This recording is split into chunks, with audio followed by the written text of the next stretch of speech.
పిత పుత్ర పవిత్రాత్మ నామమున ఆమేన్. ప్రభువునందు ప్రియమైన సహోదరి సహోదరులారా, ఈనాడు ప్రతి ఒక్కరం కూడా క్రీస్తు జన్మదినం తర్వాత అంటే క్రీస్తు జయంతి కాలంలో మనందరం కూడా ఆ మహోత్సవం తర్వాత వచ్చే మహోత్సవం ఈ మరియ మాత మాతృత్వపు మహోత్సవం అని చెప్పి అనుకోవచ్చు, తెలుసుకోవాలి. ఎందువల్లంటే ఇక్కడ ప్రతి ఒక్కరం కూడా మరియ తల్లి ఆరంభ దశలోనే మనందరికీ కూడా నూతన సంవత్సర శుభాకాంక్షలు కూడా తెలియజేసే విషయంలో కూడా ఆ తల్లి ఆ ప్రభు క్రీస్తు యొక్క నామాన్ని శుభాకాంక్షలతో మన పెదాలపై ఉంచుతూ ఉంది. యేసు అనే పేరును నూతన సంవత్సరం నాడు ముందు రోజుగా కరెక్ట్గా ముందుగానే ఆ ప్రభు క్రీస్తు యొక్క ఆశీస్సులు మనందరికీ పంచిపెడుతూ ఉంది. కాబట్టి ఈ ఆశీస్సులు మొత్తం కూడా ఈ నూతన సంవత్సరంలో క్రీస్తు పేరిట మనం పొంది ఆ తల్లి దేవుని తల్లిగా ఆ తల్లికి మనం ఎంతో హృదయపూర్వక వందనాలు తెలియజేసినటువంటి శుభగడియ అని కూడా మనం చెప్పుకోవచ్చు. కాబట్టి మనందరం కూడా ఆ దేవుని కుమారునికి తల్లిగా ఉన్నటువంటి మరియ తల్లి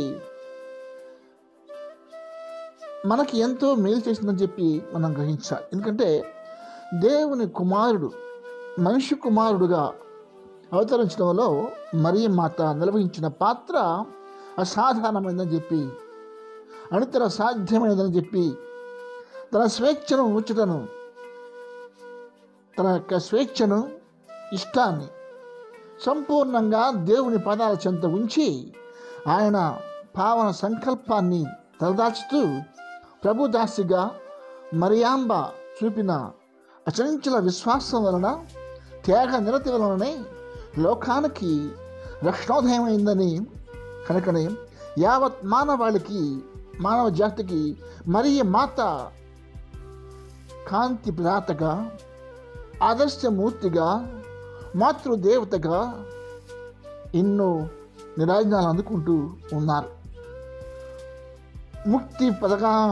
ముక్తి పదగాములందరికీ కూడా మరియ తల్లి సదా మార్గదర్శిగా ఎదుగుతూనే ఉంది. కనుక ఇక్కడ తల్లి యొక్క పాత్ర ఎలాంటిదో కూడా మరియ తల్లి ఈ యొక్క మహోత్సవం నాడు మనందరికీ ఇక్కడ తెలియజెప్తూ ఉన్నది. తల్లులు ఎప్పుడు కూడా తమ పిల్లలపై ఆశలు వదులుకోరు. పిల్లలు ఎంత చెడ్డవారైనప్పుడు కూడా వారిలో మార్పు వస్తుందని తల్లులు ఎదురు చూస్తూనే ఉంటారు. ఎప్పటిలా వారిని ప్రేమతో ఆదరిస్తూనే ఉంటారు.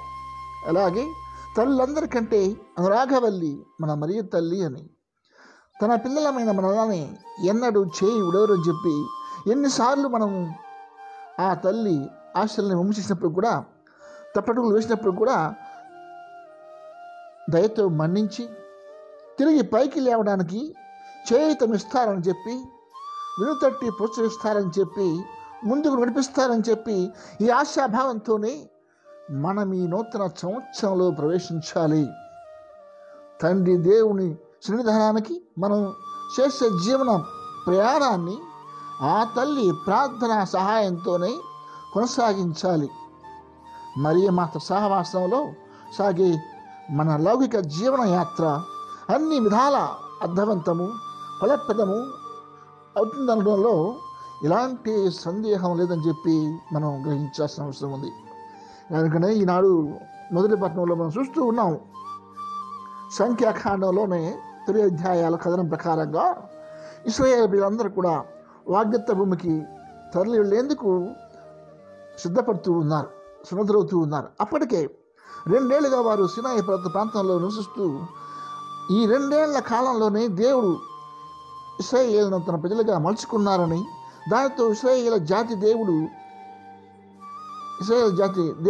తీర్చిదిద్దిన ఆధ్యాత్మిక సేనగా రూపుదిద్దుకుందని చెప్పి గ్రహించాలి. అయితే ఈ సేన ఆయుధ సంపత్తి మీద పడేటువంటి సేనావాహిని కాదు, దేవుని మహాశక్తి సంపన్నత మీదనే ఆధారపడే భక్త జనవాహిని అని చెప్పి మనం చెప్పుకోవాలి. దేవుని ఆజ్ఞలను పాటిస్తూ ఆయనతో సత్సంబంధాలు కలిగి ఉన్నంత వరకే ఇశ్రాయేలు జాతి దేవుని దివ్యశక్తిని పొందుతూ ఉండేది. దేవునికి దూరమైనప్పుడు నిర్వీర్యమైపోతూ పరాజయం పొందుతూ ఉండేది. నిజానికి వాగ్దత్త భూమికి పయనమయ్యే దశలో ఇశ్రాయేలు వీళ్ళందరూ కూడా దేవుడితో గల సంబంధాలు పటిష్టంగానే ఉండేవి. అందుకు ఒక ఉదాహరణ యాజకుల నోట దేవుడు పలికించిన ఆశీర్వచనాలు. అంటే ఇక్కడ యాజకులు అక్కడ వారిని దీవిస్తూ ఉండేవారు, ప్రతి క్షణంలో కూడా దీవిస్తూ ఉండేవారు. అదేమంటే యావే మేము దీవించి కాపాడునుగాక, యావే తన కాంతిని మీపై ప్రకాశింపజేసి మేము కరుణించునుగాక, యావే మీ ముఖముతో చూచి మీకు సమాధానం వసుకునుగాక అని చెప్పి వారు ఆశీర్వదిస్తూ ఉండేవారు. సంఖ్యాకాండం 6వ అధ్యాయం 24వ వచనం నుండి 26వ వచనం వరకు ఈ ఆశీర్వచనాలు కనిపిస్తాయి అందరికి కూడా. దేవుని యొక్క ఎన్నుకున్న ప్రజలకు ఎంతటి గాఢానుబంధం ఉండేదో కూడా బోధపడుతూ ఉంది.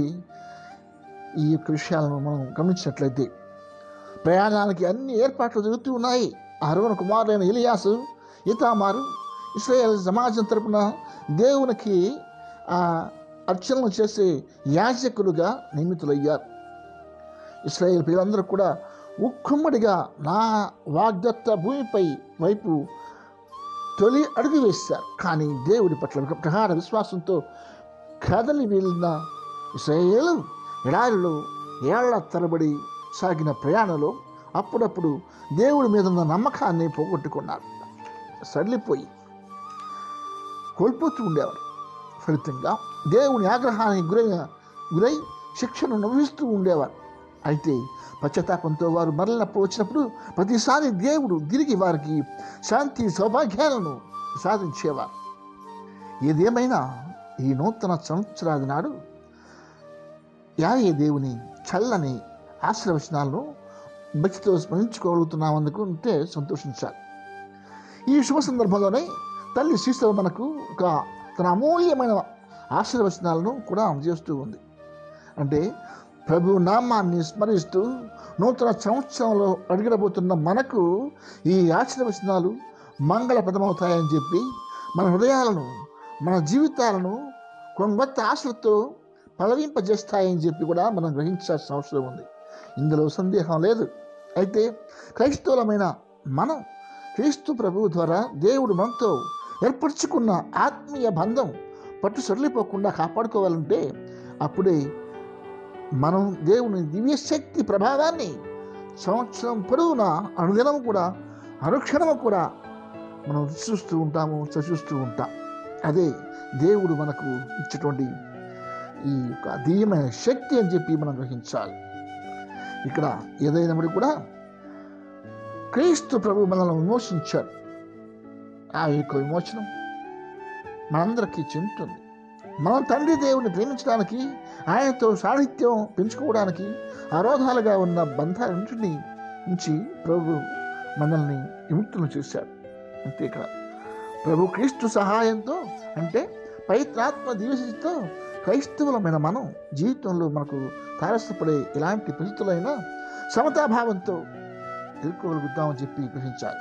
లౌకికమైన ఏ శక్తులకు, ఎలాంటి ప్రలోభాలకు బానిసలం కాకుండా అచ్చమైన అంతర్గత స్వేచ్ఛతో బతకగలుగుతున్నామంటే ఈ యొక్క ధర్మచట్టాలు కూడా మనకు ఎంతో ప్రతిబంధకాలుగా మన యొక్క ఉండి మన యొక్క జీవితాలను సవరణ చేస్తూ మనల్ని అందరినీ కూడా పాపం కానీ, మరణం కానీ, క్రైస్తవుల ఆత్మగౌరవాన్ని కానీ, ఆంతరిక స్వేచ్ఛను కానీ హరించలేవని చెప్పి మనం గ్రహించాల్సిన అవసరం ఉంది.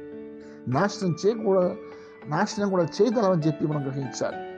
దైవ కుమారుడు క్రీస్తు ప్రభువు తన వంశావతారం ద్వారా, జననం ద్వారా, అంటే తన మొదటి రాక ద్వారా పాత ధర్మ చట్టాన్ని పరిపూర్ణం కావించడమే కాక దాన్ని రద్దు చేశారు కూడా. అలాగే అప్పటి వరకు మానవ జాతి పైన, చరాచర జగత్ సర్వస్వం పైన పాపం, మరణము చలాయిస్తున్న అంధకారాన్ని సైతం పూర్తిగా తొలగించాడు ప్రభువైన క్రీస్తు. సంపూర్ణ స్వేచ్ఛను ప్రసాదించాడు. ఇలాగే దైవ కుమారుడైన క్రీస్తు ప్రభు మానవుడిగా జన్మించి మానవులను ఉద్ధరించాలన్న సత్యాన్ని ప్రకటించే సందర్భంలో ప్రభువుకు జన్మించిన స్త్రీమూర్తి గురించి సహజంగానే ప్రస్తావించవలసి వస్తుంది. ఆయన ఒక స్త్రీ నుండి పుట్టెను అని మనకు తెలియపరచబడుతుంది. గలతీ రాసిన లేఖ 4వ అధ్యాయం 4వ వచనం. ఇక్కడ యేసు ప్రభువుకు జన్మనిచ్చిన పుణ్యవతి ప్రస్తావన తేవడం కూడా సమంజసంగాను అర్థవంతంగాను ఉంటుందని చెప్పి మనం గ్రహించాలి. ఎందుకంటే దేవుడు నిర్దేశించిన మానవ రక్షణ ప్రణాళిక నిర్విఘ్నంగా నెరవేరడంలో ఈ స్త్రీమూర్తి ప్రధాన పాత్ర వహించింది. ఈమె ధన్య గర్భాన్ని జన్మించడం ద్వారా దైవ కుమారుడు ప్రభువు మానవ రూపు దాల్చగలిగారంటే క్రైస్తవులకు సకల మానవులకు విముక్తిని సాధించగలిగారంటే ఆయన యొక్క చలవే అని చెప్పి మనం గ్రహించాలి. నిత్య జీవాన్ని ఆర్జించి పెట్టగలిగారు. ఆ ధన్య కన్య పేరే మరియమ్మ. లోక రక్షకుడు అయిన యేసు ప్రభు ఆయనకు జన్మనిచ్చిన తల్లిగా మరియమ్మకు గల గౌరవం ఎనలేనిది, అనితర సాధ్యమైనది. ఆమె కేవలం రక్షకుని మాత్రమే కాదు, యేసు ప్రభువు ద్వారా రక్షణ పొందిన మనకు సైతం ఆమె ప్రీతమ తల్లి అని, మన ఆమె కుమార్తెలం అని చెప్పి మనం గ్రహించాలి. ఈనాటి సువార్త పట్టణం చూస్తూ ఉన్నాం. గొల్లలు బాలయేసును దర్శించిన చట్టాన్ని, ఆ యొక్క ఘట్టాన్ని మనం చదువుతూ ఉన్నాం. సువార్తాకారుడు కూడా ఒక చారిత్రకమైన సన్నివేశాన్ని కళ్ళకు కట్టినట్లుగా వర్ణించాడు. క్రీస్తు ప్రభు శిష్యులకు ఉండవలసిన మొదటి లక్షణం ఏంటంటే, ఈ యొక్క పండుగ ఉత్సవం ద్వారా మనం తెలుసుకోవాల్సింది ఏంటంటే, మొదటి లక్షణం ఏంటంటే ప్రభువుకు సాక్షులుగా జీవించాలి. ఇతరులకు సత్య ప్రబోధం చేయాలి. గొల్లలు మొదట మెస్సియా గురించి చెప్పిన శుభవార్తను ఆలకించారు. వెంటనే దానికి స్పందించారు. తక్షణమే ప్రభువును దర్శించడానికి బయలుదేరారు. మెస్సియా ప్రభువును దర్శించాక అదే శుభవార్తను అందరికీ ఆనందోత్సాహాలతో చాటి చెబుతూ సామాన్యులైన గొల్లలు తుది స్వార్థ బోధకులయ్యారు. లోకాస్వార్త 1వ అధ్యాయం 2వ వచనం. దివ్య బాలుడు మెస్సయ్య ఉదయించడానికి ఊరూరా చాటి చెప్పారు. ఇది ప్రభు శిష్యుల ప్రధాన ధర్మం. అంటే ప్రభువుకు సాక్షులుగా తమ యొక్క జీవితాలను అంకితం చేయాలని చెప్పి గుర్తుంచుకోవాల్సిన క్రైస్తవులు ఈ విషయాన్ని గ్రహించాలి. ఇలా తన సువార్త ఆరంభంలోనే గొల్లల వృత్తాంతానికి చెప్పడం ద్వారా దేవుడు ఏ విధంగా సమాజంలోని అట్టడుగున వర్గానికి చెందిన వారిని, నిరక్షరాస్యులను కూడా అల్పులలో అత్యల్పులుగా అశుద్ధులుగా అయిన వారిని ఎన్నుకుని సువార్త ప్రబోధకులుగా మార్చారు స్పష్టంగా ఆయన తెలియపరుస్తూ ఉన్నారు. దేవుడు పేదల పక్షపాతం వహించినవాడు, పాపుల పక్షపాతి అన్న సత్యాన్ని సమర్థవంతంగా నిరూపించగలిగాడు.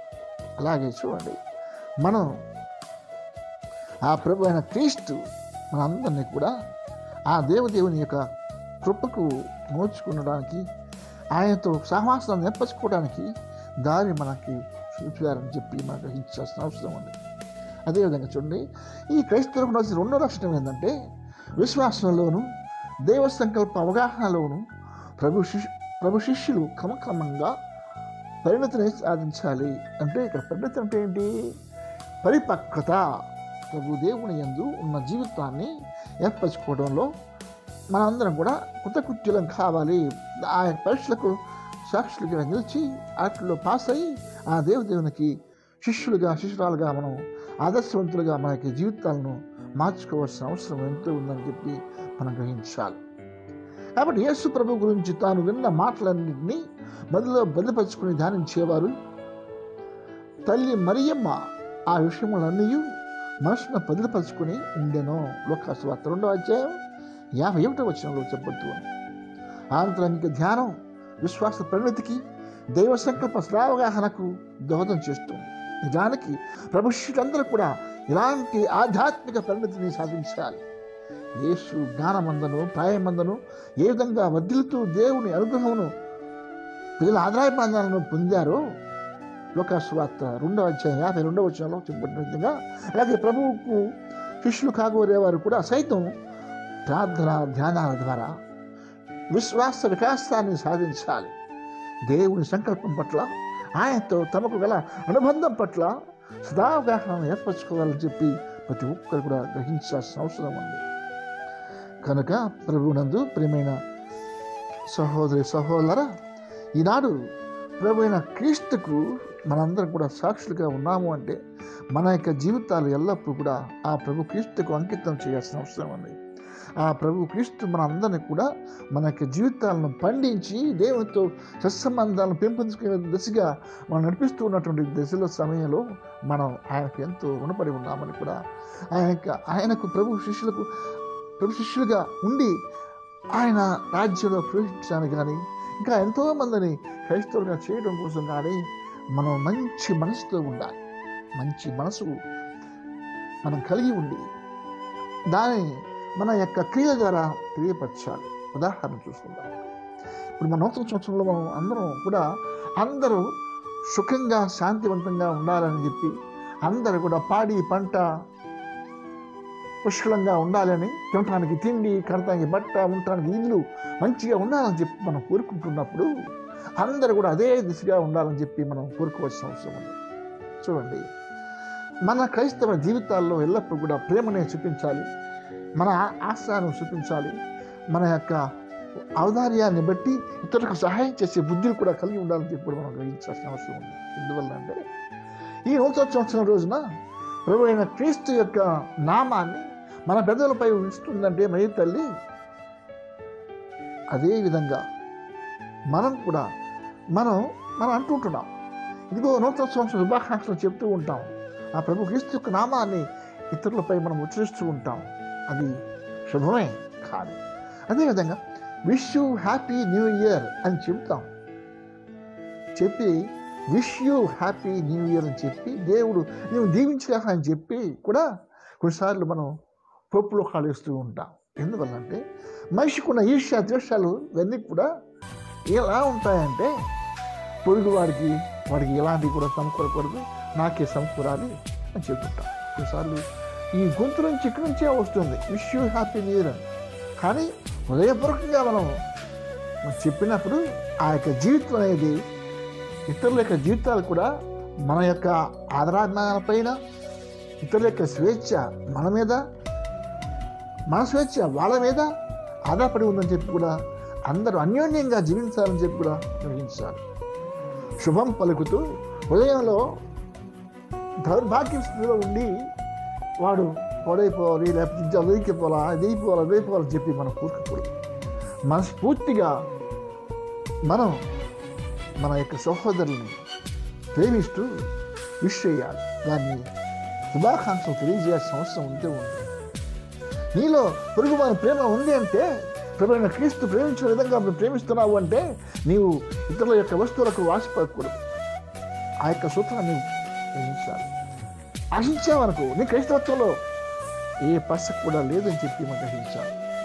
కనుక ఈ నూతన సంవత్సరం రోజున అందరం కూడా శుభాకాంక్షలతో సక్రమంగా జీవిస్తున్నామంటే ఆ దేవదేవుడు మనందరినీ కూడా దీవించడానికి ఈ లోకానికి ఇచ్చేసి వచ్చి ఆయన నామధేయాన్ని మన పేదాలపై ఉంచుతూ శుభాకాంక్ష తెలియని చెప్పి చూస్తూ మనల్ని కూడా ఆయన కోరుతూ ఉన్నారు, ఆజ్ఞాపిస్తూ ఉన్నారు. మన దయాదాక్షిణ్యాలపైన, మన ప్రేమ పైన ఇతరులకు కూడా ఆధారపడి జీవించే విధంగా మనం జీవించాలని చెప్పి ఆయన కోరుతూ ఉన్నారు.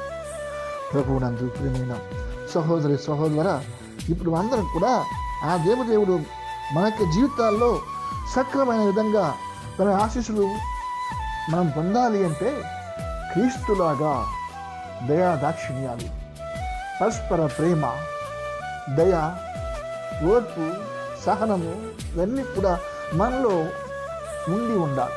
కనుకనే ఈనాడు ఈ నూతన సంవత్సరం రోజున అందరినీ కూడా విష్ చేసుకుంటూ అందరూ కూడా సుఖశాంతులతో ఉండాలి అని, అందరికి కూడా జీవన విధానంలో ఎలాంటి ఒడుకు రాకూడదని చెప్పి కోరుకుంటూ ఈ నూతన సంవత్సరం రోజున ఈ అర్ధరాత్రి పూజా బలిలో కూడా ఆ దేవదేవుని మనసారా కోరుకుందాం. ఆమెన్.